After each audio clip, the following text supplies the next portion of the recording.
and Mr. Alfred Egenlo, political party representative of Grand Coalition and publicity secretary for the Movement for Multi-Party Democracy. Father Leonard GT from Jesuit Center for Theological Reflection, so executive director and chairperson for Grand Coalition on the Constitution is in attendance of panel. And should get to the Law Association of Zambia. We have Madam Linda Kisonde, I think we are gender sensitive as well. So I don't know if that was by default or by come.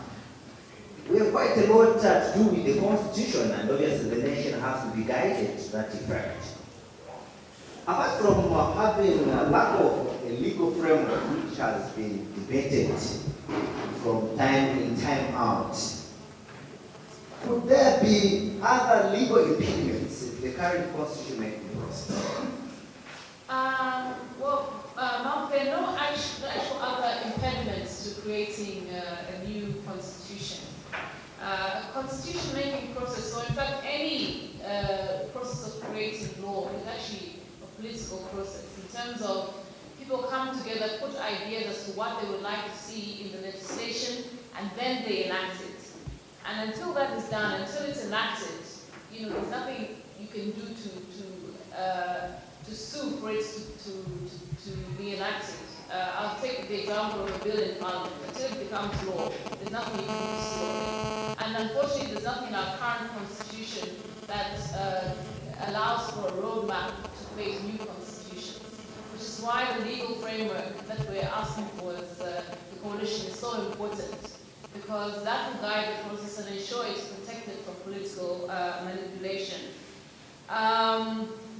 I think what we have to do as a country is learn from other countries who've been successful in creating good constitutions. And we have examples on the continent in Kenya, South Africa, and even Zimbabwe. And this is something that I think we should all learn from. Even autocratically controlled Zimbabwe. People have been wondering, from the time the constitution making process started, we had quite a number of prominent law associations of Zambia members. Some of them were assumed serious government appointments. Could it be that possibly as an institution, legal institution, you've not done enough to advocate for the legal framework, as many people from various sections like civil society have been possibly so instrumental in the process? Well, have you really done enough? I'm sure you know that the Law Association of Zambia works together with civil society on all the initiatives that have gone forward. We're a member of the Oasis Forum. We're also a member of the Grand Coalition. So we're working together. And in fact, the Oasis Forum did actually put forward a draft bill that went to Parliament for the enactment of a roadmap, a legal roadmap, for this process to be protected. And unfortunately, it was thrown out of Parliament. You also have to appreciate that it was a private member's bill. And for a private member's bill to go through Parliament, there are budgetary implications. So there are quite a few hurdles you have to overcome before you can actually have that bill pass through Parliament. And amongst those hurdles is political will.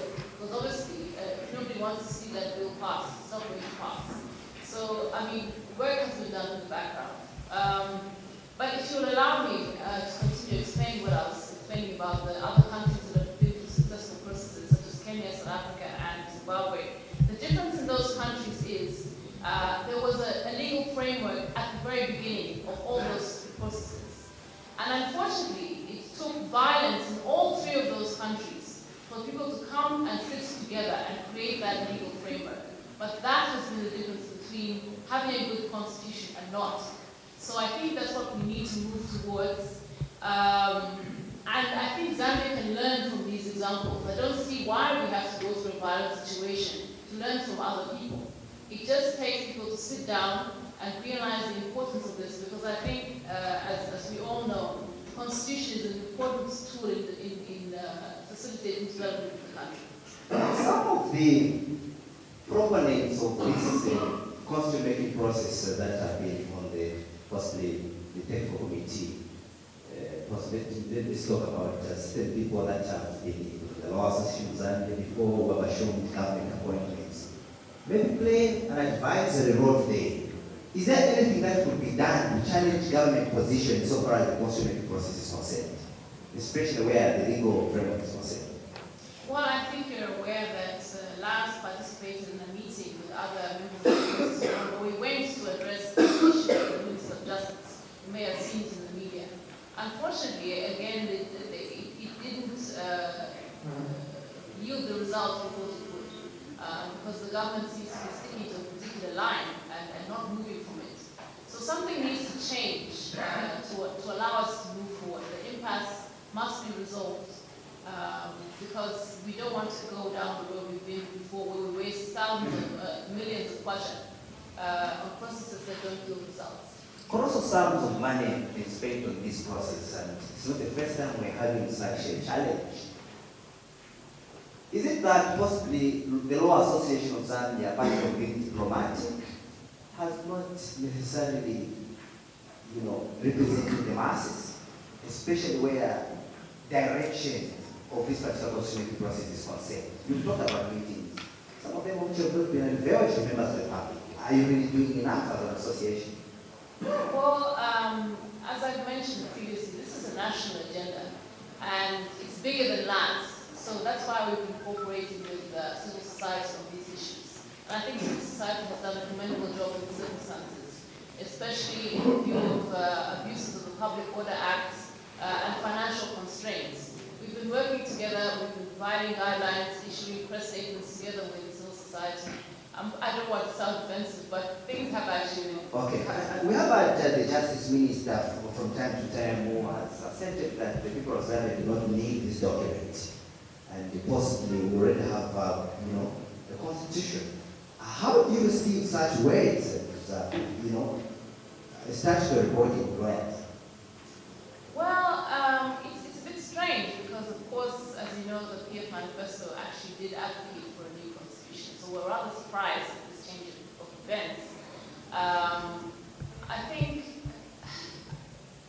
think what we need is just to refocus and realize that this, as I mentioned earlier, is a developmental issue. Because yes, we do have a constitution, but it doesn't adequately meet all the needs of society. If you go out into the communities and complain that there's inadequate education, food, water, shelter, housing, those are developmental issues which have been addressed in the previous drafts of this constitution. Now, of course, we don't know what the final draft says, but we would like to believe that those are still there. And you see, also the new constitution enhances accountability of government. It's no use having the rights there and then not being able to have government hold to account for failing to provide those needs to the people. So all those things are contained in the Constitution, and it also ensures that when people choose their leader, it's representative of the majority of the electorate. So these are things we want to see. We want to see increased accountability. We want to see increased representation of the needs of the people, and these are all issues. So you can eat a constitution because it provides the rights that allow people to develop. Great, and of course that was submission from the Vice President of the Law Association of Zambia. Like we mentioned in our when we started the program, that we also have Madam Mulumbi from Civil Society for Poverty Reduction. I don't know if she's here. Okay, obviously we want to get Tech as well. She also happens to be the Civil Society for Poverty Reduction Executive Director. Possibly we want to get your reaction, especially from the line of thought as an institution that represents the masses of the number of issues ranging from economic issues and indeed matters associated with the law as well. What's your take on this particular debate? Thank you so much. I think one of the things that has baffled us as CSPR is we've heard statements made by different government officials where they've actually stated that the reason, or they're not focusing on the constitution-making process is because they are focusing on reducing poverty and other development interventions. And the reason we are baffled with that, it's not the issue that poverty is not critical. I think we would all agree that currently one of the biggest challenges that Zambia has are the poverty levels, which are extremely quite high, and underdevelopment as well. But I think the thing that's battling with that is you cannot divorce poverty issues from the constitution. I think, you know, it is an acknowledged fact that a country that is badly governed does actually, you know, have extremely high poverty levels. You will find definitely aspects of underdevelopment. There's a very good book that has been written, I don't know how many have read it, Why is Africa Poor?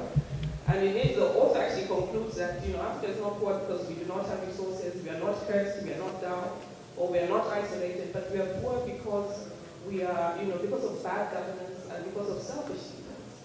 And, you know, the issue of development and poverty reduction and the constitution are two sides of one coin.